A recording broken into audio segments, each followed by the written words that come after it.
Bonjour tout le monde, comme je vous ai promis la première fois pour les problèmes qui arrivent avec les compresseurs inverteurs de LG, des congélateurs ou du frigo LG, parce qu'il y a beaucoup de problèmes dès qu'ils marchent. Tu utilises ton frigo pendant 2-3 ans, après ça commence à faire des problèmes avec le compresseur, donc il n'arrive plus à presser le gaz. Qu'est-ce qui arrive? Parce que les compresseurs, d'après moi, qu'est-ce que j'ai remarqué, c'est qu'ils commencent à compresser le gaz, mais quand tu arrives ici, parce qu'ils sont remplis avec l'air 600, donc air 600 c'est comme ça fait beaucoup d'oxydation dans le filtre ici, après ça commence à accumuler la saleté et des particules d'oxygène ou d'oxyde de fer qui s'accumulent ici dans le coin de le trou de le filtre ici. Après ça, mais le problème c'est qu'il ne se ferme pas définitivement.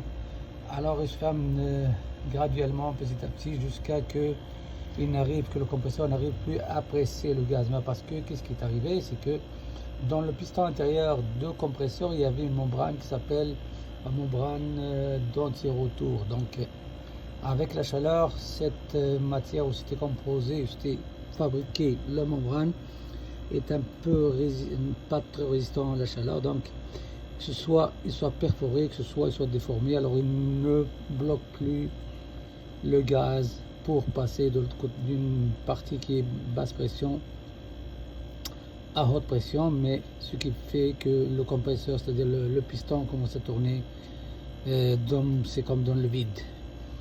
Alors qu'est-ce qui arrive, c'est pour ces compresseurs là, donc tu es obligé que ce soit de changer le compresseur et de remplir avec un autre gaz différent, que ce soit tu vas utiliser un compresseur conventionnel comme celui-là que j'ai utilisé aujourd'hui. Mais le problème c'est que ces compresseurs conventionnels, il faut trouver une solution de l'alimentation, parce que c'est pas les mêmes alimentations. Les autres inverteurs linéaires, ils ont une carte d'alimentation inverter, mais celui-là il faut l'alimenter d'une autre façon. Donc comme je vous avais promis comment on va faire l'alimentation, moi j'ai trouvé un autre, j'ai enlevé le compresseur linéaire, j'ai mis ce compresseur là qui prend le gaz 134. Alors je l'ai installé, tout est beau, on a fait le vide et tout ça, donc on a rempli avec le gaz.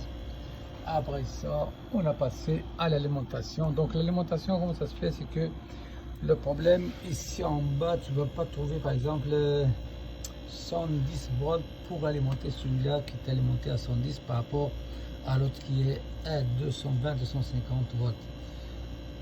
Donc ici, que la plupart des gens, qu'est-ce qu'ils font? Ils vont prendre l'alimentation de fans de condenseurs qui se trouvent dans la carte en haut, et ils vont la relier avec l'alimentation du compresseur en même temps. Donc moi, qu'est-ce que j'ai utilisé? J'ai utilisé ici un relais 12 volts 65 ampères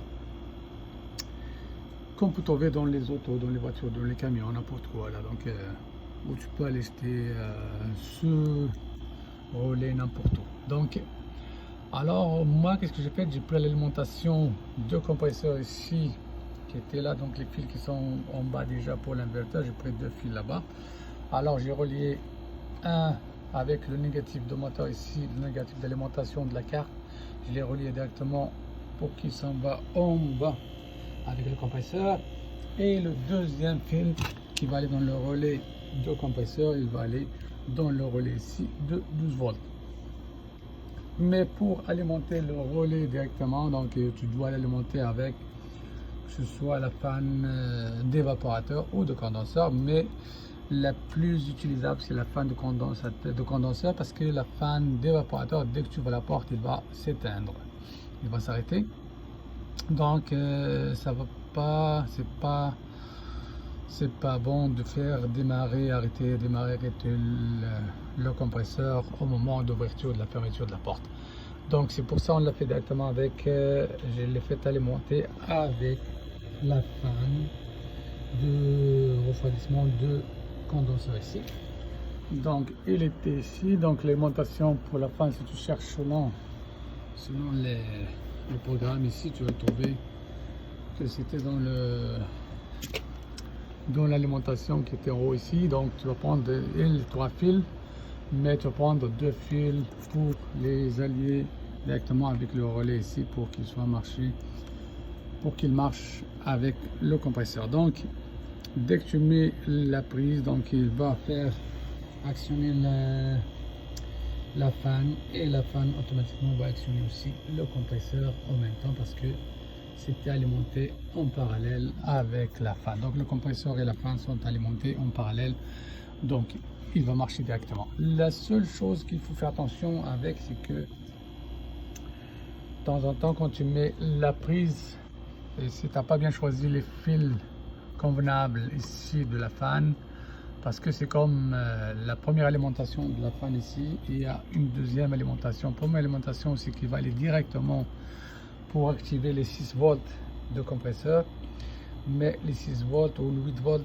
ça peut activer ton relais ici et il peut marcher directement, le compresseur va marcher avant que la fan démarre. Donc il faut choisir celui qui est en plein de 12 volts au complet ici. Donc il y en a 3 fils ici, c'est un gris, un rouge avec des pointillés et un autre avec blanc et rouge. Donc il faut choisir l'un des 3 ici, 2 des 3 pour actionner directement ta fan au moment où il va actionner le compresseur. Donc je les mets comme ça, j'ai mon fil vide comme je vous ai dit avant. On a rempli avec le gaz, donc ça marche très bien. De mon côté là, c'était très bon. Donc c'est une idée juste pour remplacer des compresseurs linéaires, inverteurs avec des compresseurs conventionnels ou universels avec ça. J'espère que vous avez bien apprécié la vidéo, vous avez bien appris un petit quelque chose sur les compresseurs inverteurs et les compresseurs conventionnels, que les problèmes que je trouve comme problème de frigo LG, parce qu'il y a des frigos LG qui sont vraiment des bons frigos, de bonne qualité, bon design aussi, mais le problème c'est que tu n'arrives pas à le faire fonctionner avec ce système là qui est vraiment un désastre, parce que tu vas pas chaque 2-3 ans acheter un autre frigo ou de remplacer ton frigo avec l'autre frigo. Donc c'est sûr, donc comme vous voyez, mon frigo est très bon ici, ça refroidit très bien. Là je vais commencer à démarrer, il est déjà en -1, donc dans le parce que je viens de démarrer, donc il va baisser comme il faut. Et voilà, la température commence à baisser ici, et voilà. Donc si vous avez des commentaires à nous dire, ne soyez pas gênés de nous poser votre question. Merci à vous et bonne journée.